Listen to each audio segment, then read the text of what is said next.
This is the brief on why modern wind turbines have three blades. You know, you could build a wind turbine with one, two, or even five blades, but almost every single one you see has three. So why is that?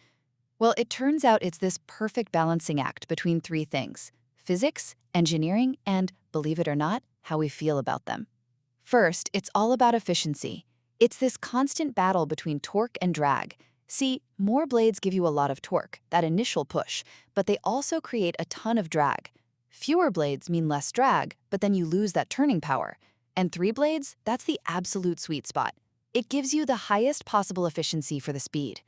Second, you've got engineering and cost. A turbine has to last, right? With an even number of blades, like two, you get these awful, unbalanced twisting forces as they spin.